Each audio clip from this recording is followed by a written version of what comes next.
It had been 2 months since the fall of the Dlamini family.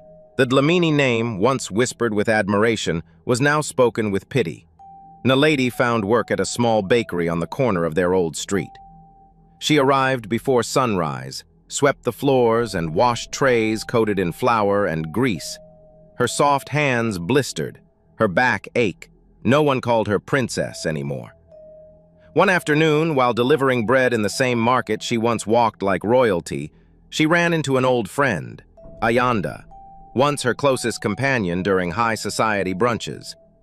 Ayanda glanced at her from head to toe. "Oh," she said, stepping back, "I almost didn't recognize you." Naledi smiled awkwardly, holding out the bread. "It's fresh. I baked it myself." Ayanda wrinkled her nose. "That's cute. Anyway, I only eat at French cafes now." She turned and walked off laughing with another woman, leaving Naledi standing there with trembling hands. Later that night, Naledi sat behind the bakery on a crate, hands covering her face, tears leaking through her fingers. "Why does everyone turn their back when you lose money?" she whispered bitterly to the dark. "Like after she comes out." She looked up at the sky, her voice shaking. "I was wrong, but I'm still me. Am I so worthless now, just because I have nothing?" A little girl passed by and offered her a biscuit. "You look sad," the child said softly. "You can have this." Naledi stared at the small gesture, overwhelmed. She took the biscuit with both hands and whispered, "Thank you."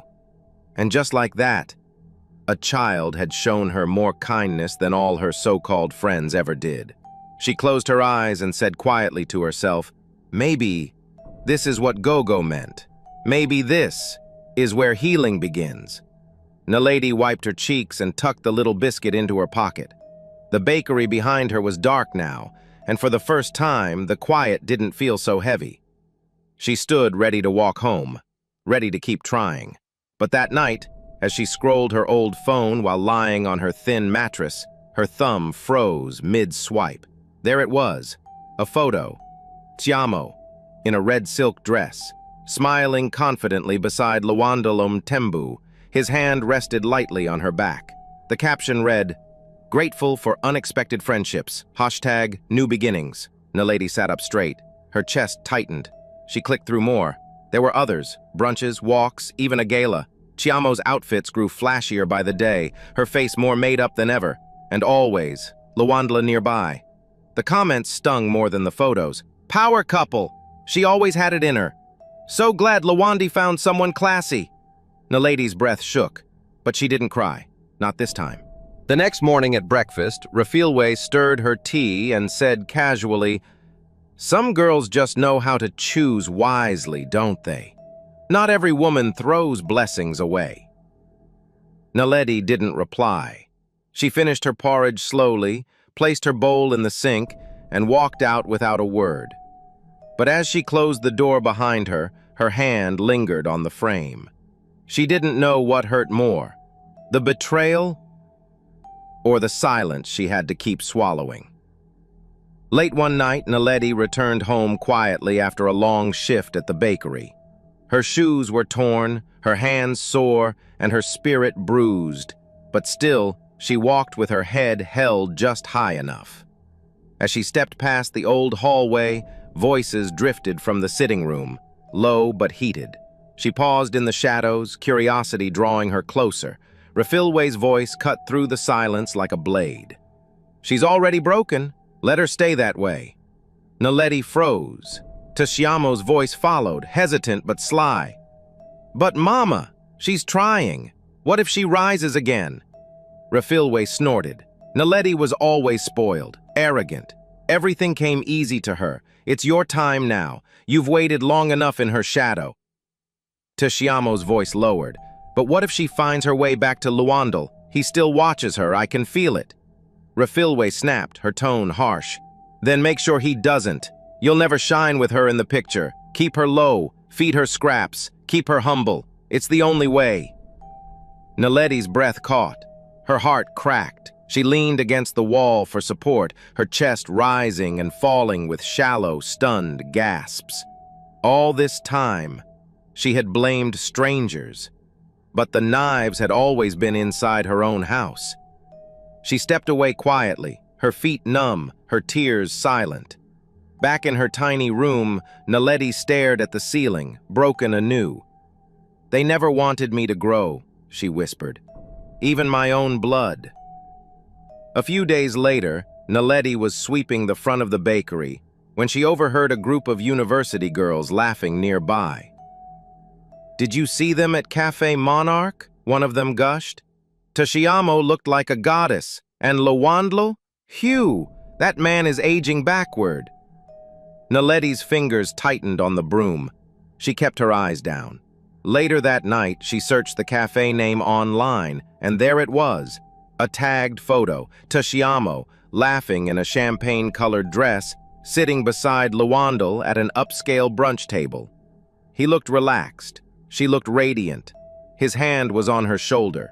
More photos followed. Headlines like, "Lawandle Mtembu finally dating again." Mystery woman identified as Tashiamo Dlamini, a quiet beauty with bold taste.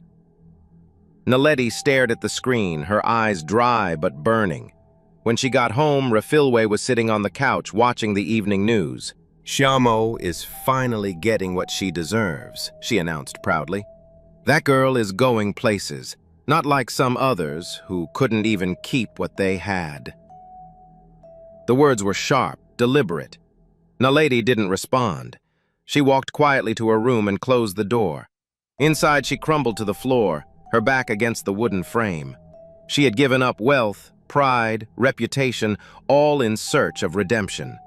But she never imagined she'd lose memories, too. She clutched her chest, eyes red. "First, I lost everything," she whispered into the silence. "Now, I've lost even my past."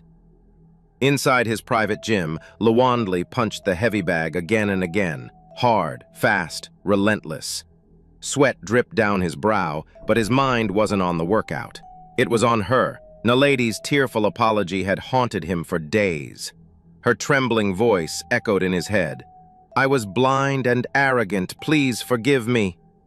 He had waited for her downfall, planned it, executed it with precision, and now that she was broken, why didn't it feel like victory? He slumped down on the bench, burying his face in his hands. "Have I become as arrogant as the girl I sought to teach?" he asked the empty room. Bayo entered quietly with documents. "Sir, the final liquidation of Dlamini properties." Lawandle raised a hand to stop him. "No," he said flatly. "Put it on hold." Bayo blinked. "But sir, you said—" "I said, put it on hold," Lawandle repeated, softer this time. He stood pacing toward the window. The city lights flickered in the distance, but his reflection stared back at him, hollow-eyed, restless. "She's not who she was," he murmured, "and maybe neither am I." Bayo said nothing. Lawandle exhaled deeply. "I wanted to teach her humility, but maybe I taught myself cruelty instead." The silence thickened, and then Lawandle whispered to the glass. "I saw her pain, and it didn't make me feel powerful. It made me feel empty." The penthouse was quiet, too quiet. Lawandle sat alone on the edge of his leather couch, scrolling through the recent photos of himself and Chiamo at the cafe. Her smile looked bright, but his eyes, even to him, looked distant, cold, hollow. He tossed the phone aside and leaned forward, rubbing his temples. A knock came. Bayo stepped in. "Sir, the charity board rescheduled. They also need a statement about your public brunch." Lawandle waved him off. "Let them wait." Bayo hesitated. "Are you sure? It's going viral. People think you've moved on, that you're winning?" Lawandle snapped, his voice low and bitter. Bayo fell silent. Lawandle stood, pacing slowly. His hands were in his pockets, jaw clenched. "She didn't even look at me, Bayo," he muttered. "At the market, at the bakery, not once. Not after everything, not even after I stood beside her sister." He turned to face the window, eyes heavy with reflection. "This isn't justice," he said quietly. "It's cruelty, and it's not her doing it. It's me." Bayo nodded slowly. "So what now?"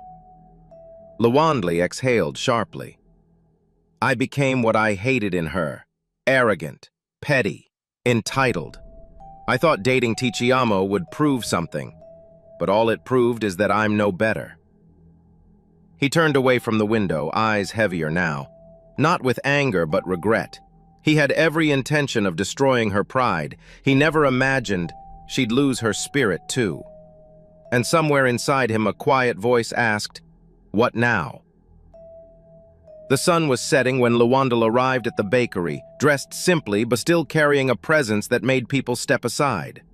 Naledi was wiping down tables, her back to the door. "Naledi," he said softly. She turned, startled. Her breath caught when she saw him.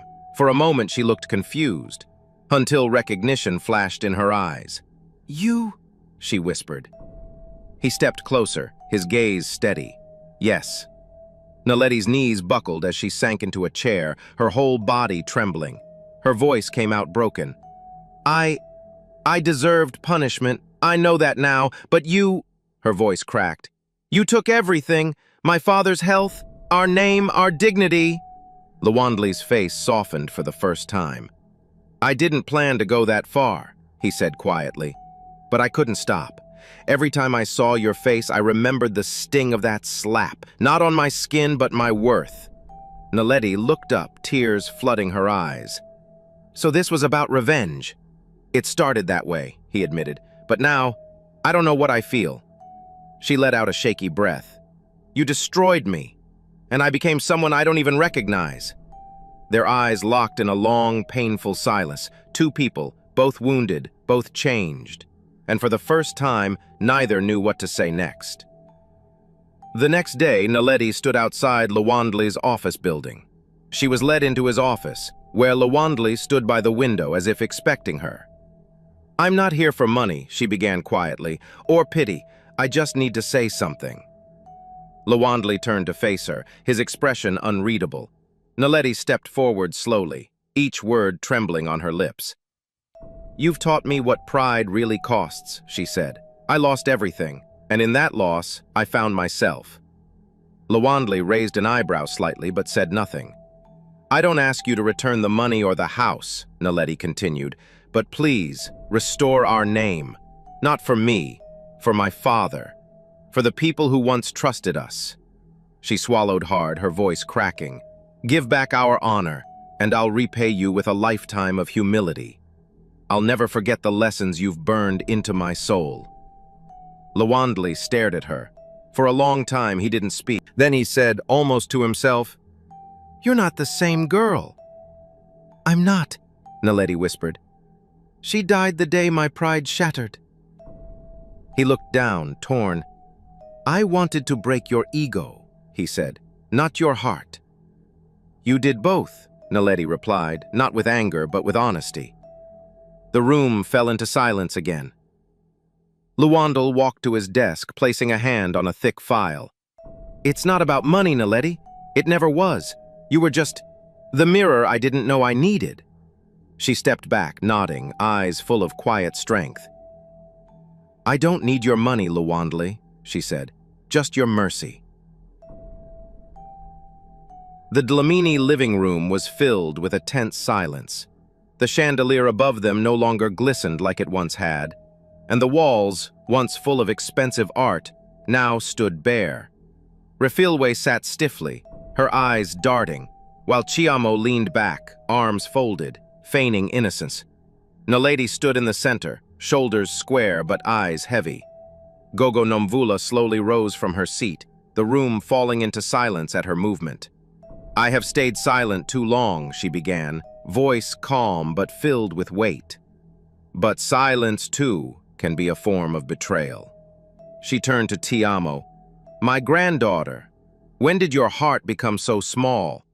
Chiamo stiffened. "I did nothing wrong. I just wanted my time to shine." Refilwe jumped in. "Chiamo was only doing what you never had the courage to say, Mama. Naledi needed to fall." Gogo Nomvula turned her eyes to her daughter. "You encouraged her downfall.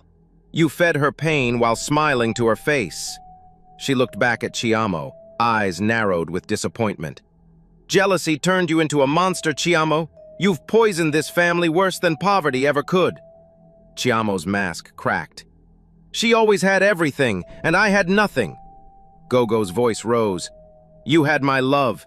You had your name, but you sold your soul for scraps of validation. The lady lowered her head, stunned by the truth, but not angry, just empty. The room grew quiet. For once, Refilwe had no words. Chiamo's eyes brimmed with tears, but not from guilt, from exposure. In that silence, Gogo Nomvula's voice landed like thunder. Poverty humbles, but envy destroys. A week later, Naledi sat alone on a park bench, watching mothers feed their children and couples laugh. Her own hands trembled in her lap, worn, bruised, no longer adorned with jewelry. Luandle approached quietly, his presence impossible to miss. She didn't stand, she simply looked up at him, waiting. He sat beside her, his expression calm. I thought about everything, he said. The apology, your plea. Naledi nodded slowly, hopeful. And? Luandle sighed deeply. Some lessons, Naledi, must be permanent. She swallowed, her lips quivering. So you won't restore anything? He shook his head. No, not the money, not the company, not the name. Those things you must rebuild from the ground. Naledi looked away, her heart breaking quietly. I understand, she said softly. Maybe this is what I needed all along. Luanda looked at her, not with bitterness, but with a sad respect. You're not the same girl who slapped a stranger in the market.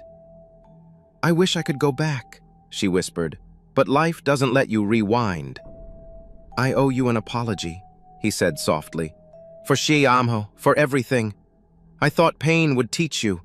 I didn't realize it was teaching me instead. Naledi looked at him for a long moment, then gave a small nod. Thank you, she said. Not just for the apology, but for the fall. I needed it. He stepped closer. I still care. Naledi smiled gently. There was no bitterness in her eyes, only peace. You taught me humility, she said, and I forgave you long before this moment. He looked hopeful, but she continued, voice steady. Redemption isn't only yours to seek. I forgive you, but I won't return to who hurt me just because he finally understands. Luandle's smile faded. Naledi stood. I'm choosing peace, she said softly, and peace doesn't always come with reunion. She walked away, not in anger, but in strength.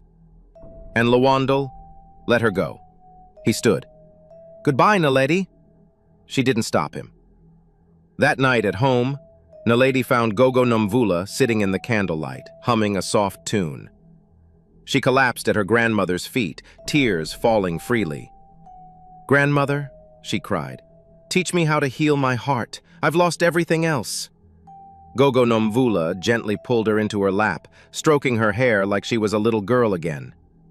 True wealth, she whispered, is learning from your tears, Naledi. She touched her granddaughter's cheek, voice tender but firm. Remember them, every drop. They are more valuable than gold. And in that quiet night, Naledi finally allowed herself to break, not to lose, but to begin again. What do you think? Did Luandle go too far? Did he have the right to destroy Naledi's whole family?